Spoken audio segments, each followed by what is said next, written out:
د خپل واتس اپ اکاؤنٹ د هک کېدو نه بچ کې خپل واتس اپ چې دی دا محفوظ کړئ.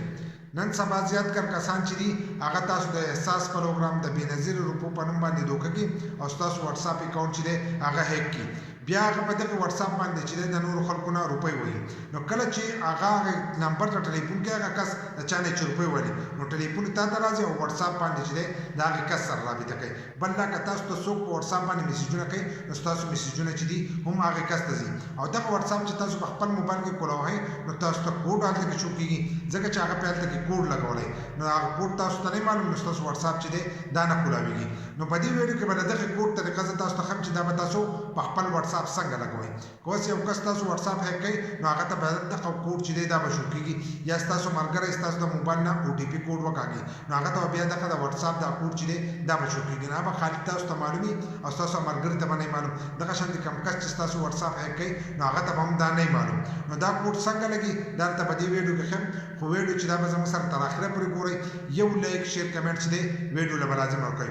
نو زه به موبایل سکرین ته باقي طریقه هلته کې زده کوم چې دا کوډ په واتس اپ باندې څنګه لګي. موبایل سکرین ته رالو موږ خپل واتس اپ کولاو کړی دغه شان دی به تاسو خپل واتس اپ کولاو کوئ او له پاسه د ګوټه به تاسو ته دا درې ټاکې ښکارېږي. نو دا درې ټاکې به دې څه ووایي چې دا یو څنګه ووایو نو به دې کې اخرانه لاندې به تاسو ته سیټینګ ښکارېږي. دا سیټینګ چې دی دا به د ځان سره کولاو کوئ. چې څنګه یو دغه سیټینګ کولاو کړو ځان سره نو له پاسه به تاسو ته د چاپۍ دا نښه ښکارېږي او اکاونټس دا یې ورته لیکلی دی. نو دا به د ځان سره دغه شانتې کولاو کوئ. چې څنګه یو دغه کولاو کړو نو په دې کې به تاسو ته دا دویم نمبر آپشن ښکارېږي ټو سټیپ ویریفیکیشن دا چې ورته لیکلی دی دا به د ځان سره کولاو کوئ. په دې خوا کې دا خړه خانه ده او درې ټاکې ورسره هم دي دا خړ چې شو دا چې دی دا به د ځان سره کولاو کوئ.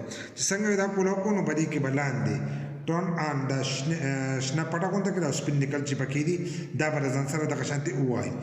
ټرن آن چې څنګه ووالو دغه ځای کې بیا ستاسو نه شپږ انچي پین غواړي لکه شپږ انچي کوډ چې دی هغه به دغه ځای کې ورکوئ.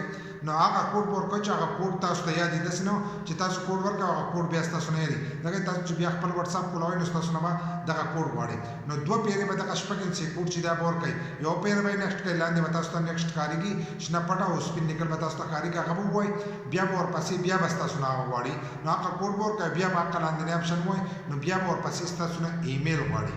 نو هغه ځای کې به هغه ایمیل ولیکئ چې ستاسو په موبایل کې موجود وي بل نه چې ستاسو خپل ایمیل وي نو هغه ایمیل کې ایمیل به په خانه کې ورکوئ. نو بیا به نیکسټ ووایي. بیا به دوباره بیا ستاسو نه هغه ایمیل غواړي هغه ایمیل به بیا دوباره ورکوئ او ډن به یې کوئ لکه سیو به یې کوئ په هغې کې. نو ستاسو کوډ چې دی هغه په واتس اپ باندې ولګي. کله چې بیا تاسو خپل واتس اپ کولاوئ نو دغه شپږ انچي کوډ چې دی دا به تاسو ته شو کېږي. نو که یو کس تاسو واتس اپ هیک کوي نو هغه ته به هم دغه شپږ انچي کوډ چې دی دا به شو کېږي او د دې نه مخکې چې دی هغه به یې نه شي کولی. زیات کر کسانو سره به دا چل شوی وي ځکه د هغه واتس اپ چې هیک شوی نو دغه شان دا کس چې دی هغه به دې کوډ لګولی او تاسو خپل واتس اپ چې دی مخکې نه شئ کولی. نو دغه شان چې تاسو پرې مخکې نه دا کوډ لګولی نو هغه هیکر چې دی هغه به ستاسو هغه واتس اپ نه شي هیک کولی. دغه شان که ستاسو ملګری ستاسو نه موبایل والي یا ستاسو د فیملی نور څوک ستاسو نه والي نو هغه به هم ستاسو واتس اپ چې دی هغه به نه شي کولی. بل لاره فنګر لاک چې دی هغه هم په واتس اپ باندې لګي په هغې باندې الریډي زموږ په یوټیوب چینل کې چې دا ویډیو موجود ده. نو تاسو په د فنګر لاک چې دی هغه سره هم لګولی شئ. ستاسو په موبایل چې کوم فنګر وي هغه فنګر تاسو په واتس اپ باندې هم لګولی شئ. نو ستاسو واتس اپ میسیجونه تصویرات چې دي دا بل څوک نه شي کوتلی. که دا ویډیو مو خوښه شوي نو یو لایک شیر کمنټ چې دی دې ویډیو له لازم کړه. داسې نور ویډیوګانو دپاره زموږ د فیسبوک پیج هم د ځان سره فالو کړئ او یوټیوب چینل چې دی هغه هم د ځان سره سبسکرایب کړئ.